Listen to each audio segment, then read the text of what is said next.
Now, this is a partnership that reaches back to the mid-'60s, so this would represent a major change for the docile and the not-so-docile. So far this year, SPCA sheltered nearly 3,400 dogs. More than 1,900 have been adopted. Housing strays, rescuing, registering, and licensing them will be someone else's responsibility in 2020. So prior to CAC coming in as the Hamilton County shelter, what was sheltering like, just seen as by most people in the public?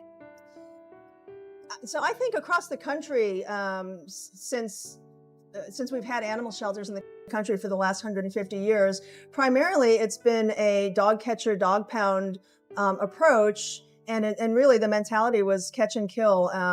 Animals would be rounded up.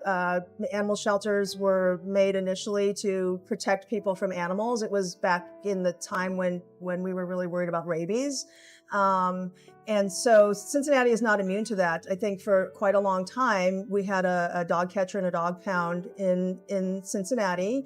And in the 1990s, no-kill animal sheltering, no-kill approach to animal services started to take hold.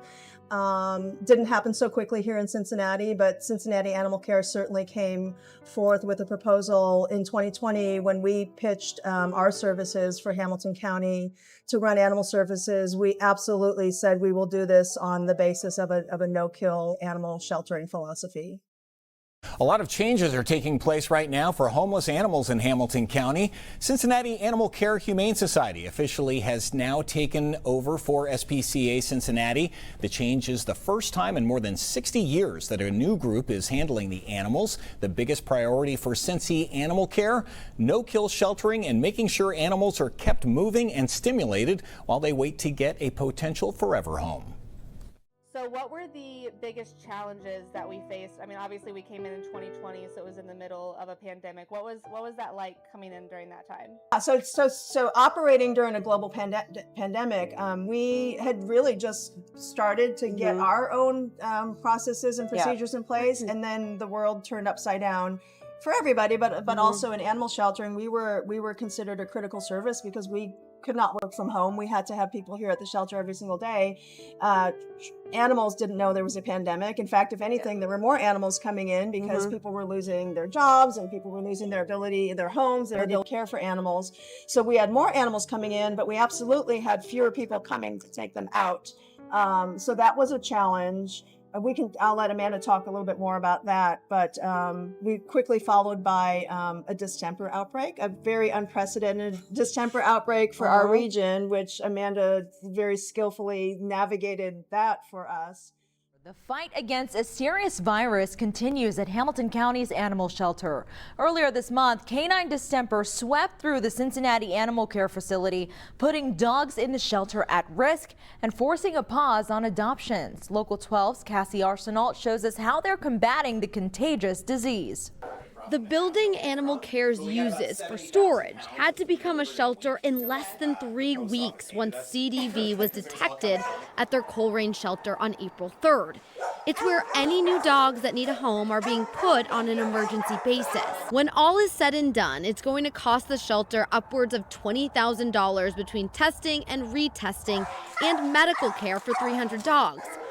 From the jump, we've had to learn kind of to expect the unexpected, and CDV was probably one of the most unexpected things. So how did we navigate that?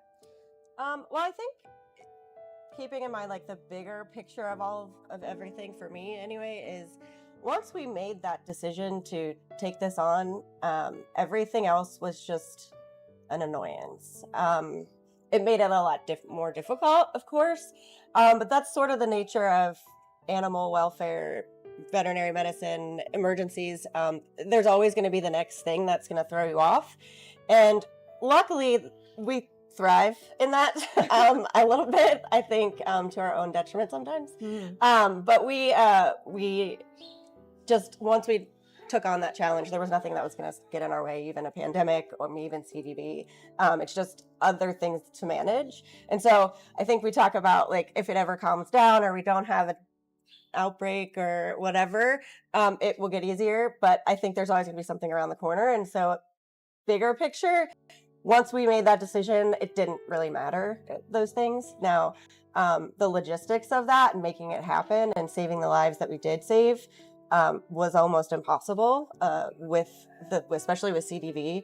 I mean, not only are we talking about a viral disease that's spreading to a gigantic part of our population, but we didn't look at it and say, okay, that happened, let's just wipe the slate clean, euthanize, start over. That was never an option for us. And so it's just, okay, then now what? Then what do we do? And and that's when we put our heads together and figured out that we got to get more space. We got to open another facility and Another 2 facilities. Well, it ended up being 2 more facilities. But so it seems impossible, but we were able to work through it and figure that out. But we couldn't have done it without putting the right people on this team that had the same kind of mindset. Over 300 tests later, Cincinnati Animal Care is barking again.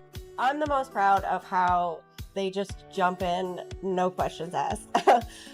Because we do some crazy things, not just in the medical department, but across the board as far as saving animals, going out of our way to help other animals, other shelters, or taking on cases medically or otherwise that other people aren't going to take on. Yeah. And they don't, they just do it. They're not upset. It's a lot more work, but they want to help. And it's not like, it's just not even a question. That's what we're going to do, and they need help, and we're going to help them. And I think that's the most impressive thing that our team can do. And then their commitment to learning. I'm most proud of my team for being agile. We never know day to day what's going to walk through the clinic, and this team is always willing to tackle a challenge. I'm also impressed with how much we're able to be flexible across our disciplines between veterinary medicine, animal care, and administration to make sure that we're using our superpowers to the highest possible benefit of the animals in our care. I am most proud of my amazing team for so many reasons. The first and foremost is their amazing ability to keep cool under pressure. We can definitely see some characters back here, and I've just noticed my team's ability to just maintain their cool, not escalate the situation, and just try and resolve the issues. I think my team is really good at always putting animals first. They're excellent at working together as a team. They're really good at relying on each other for the support and help, and for showing up every day ready to face anything that comes in our way. They're really good at immersing themselves in the ways of sheltering, and I think they're also really good at creating an inclusive culture for everyone. I'm incredibly proud of my team for the resilience, compassion, and teamwork that they put into caring for our animals here. I'm really proud of Cat Care's ambition and dedication. We're a really small department, but everybody's constantly amazing me with the goals that we constantly hit and the programs that we're able to effectively develop and run. I am most proud of the Outcomes team for every day taking on new challenges with a positive attitude and always being willing to offer support to other departments, even when not being asked, and continuing to hit and exceed placement goals, especially this year. For the foster team, I'm most proud of their continued hustle and again, meeting expectations and overcoming challenges that keep being thrown at them, a lot of times last minute. And again, continuing to keep that drive and that ambition and commitment to our goals. I just want to say hurrah. Here we are, finally, moving on this property. I get a lot of calls in my office about animal care. In a unanimous vote last week, Hamilton County Commissioners entered into a purchase agreement on land where the future home of Cincinnati Animal Care would go, near Spring Grove Village. The planned facility would not only provide a modern and efficient space for the community, but also helps shelter staff who are helping find pets forever homes. I can't tell you enough about what would mean to the people on site here that are working every day, giving better conditions for the dogs, better conditions for our cats. While the purchase agreement gets finalized and construction planning begins, the Board of Commissioners also approved over $6 million in investments to help improve the Dane Avenue Animal Shelter, which originally had just been a warehouse space. We're going to be dividing that into sections, adding appropriate kenneling, adding better systems for cleaning and things like that. The rewarding thing for me was knowing that the county wanted to make a long-term commitment with whatever approach that they decided to go with. I think for the community, there's now some stability. There's assurances that with Cincinnati Animal Care, with the type of approach that we're taking to animal sheltering, that it's here to stay for at least 10 years. Until we reach that point where this whole industry is no-kill, and the whole country is no-kill, there will be work to be done, and we can do it from here in Cincinnati. We can be part of that. We will be the generation that ends shelter killing, and it's really, really powerful, I think, for all of us to know that we are part of that. We are absolutely making changes here in Cincinnati. We're part of a movement of people across the country that are like-minded and doing the same thing. And this will be, you know, our kids and their kids will look back and say, you know, I can't believe there was a time when animals entered a county animal shelter, right? An animal shelter built to save them where they were dying, and it will no longer be the norm. So I think that's what keeps me going, is just knowing that we're part of that, and we're making history. We're part of making history, and we will be the generation that ends shelter killing.